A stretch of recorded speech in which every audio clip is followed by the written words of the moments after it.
Hello, my name is Elijah Wells, and today's review is Chloe Zhao's Eternals. The movie Eternals is about an alien race who's been residing on planet Earth for thousands of years and are minding their own business, not to interfere with any battles or wars unless the evil deviants are involved.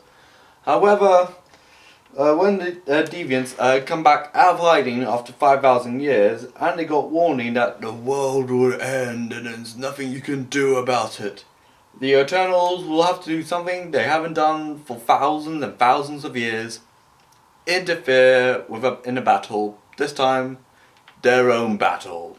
I have kept Internals, while going into the film, with an open mind, considering just before it came out, it was given like a lot of mixed reviews. Some going as far to call it one of the worst Marvel films out there, which is a little bit needlessly harsh, in my opinion. But I came in with an open mind, and it was okay.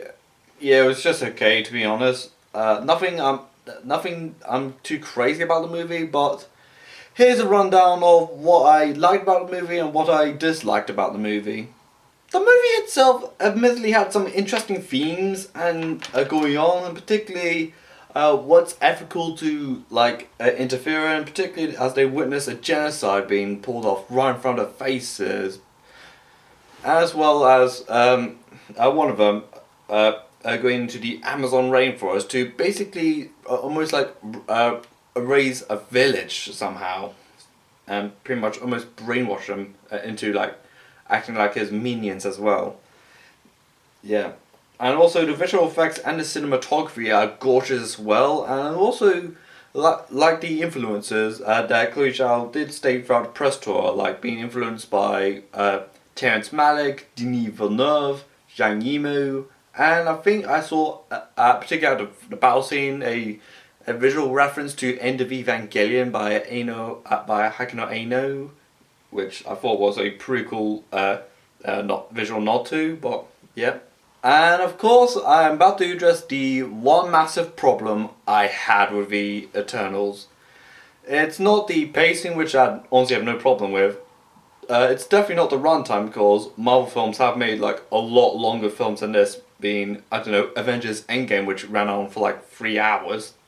I think the one massive problem is just a lack of character development in the film. I barely know who's who. I'm literally on the Wikipedia page of Internals film. I still trying to figure out who's who. Yeah. Of course, there's Kamal Nurjani, who's basically a Bollywood actor by day, while also an Eternal as a spare time. I also like the fact that he's a part of a dynasty of actors, even though it's just a one person. And there's Icarus, who can fly and shoot laser beam out of his eyes and is loyal to the higher up. And there's Werner, who's pretty much gone insane, but is trying to slowly regain his insanity. There's Bright, who's a 12-year-old who says, "Oh, I'm missing out all of this stuff." Then, of course, becomes a human at the end. And there's Patrios, who, very interestingly, is the Marvel's first openly gay character.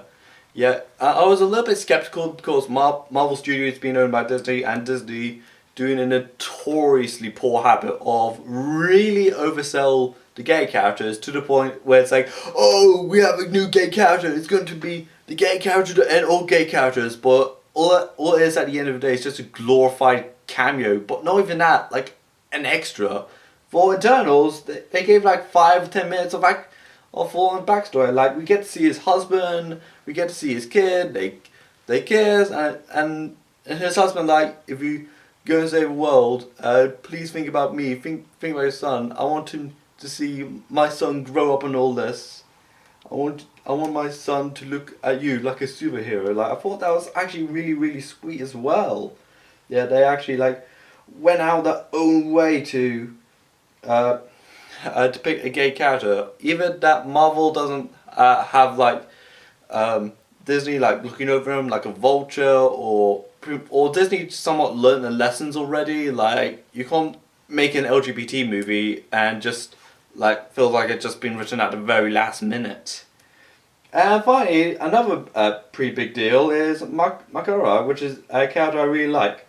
Because she is the first openly deaf superhero, because Laura Rudolph is actually deaf, which means she relies largely on sign language and can't hear. But don't worry, it has subtitles for anyone that doesn't know sign language.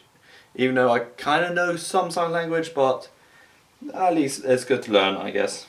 Again with the complete lack of character development, I feel like it just summed up a lot of these superheroes in like one sentence, or except for like a few here and there.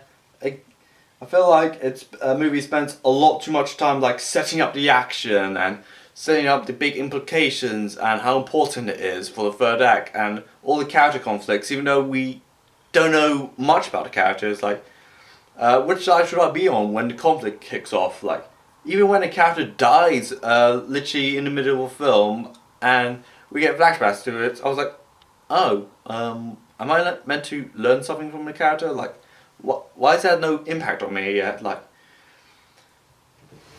for example, I'm maybe unfairly judging it to like Iron Man, even though he has now like over 10 years to like flesh out his character and all that.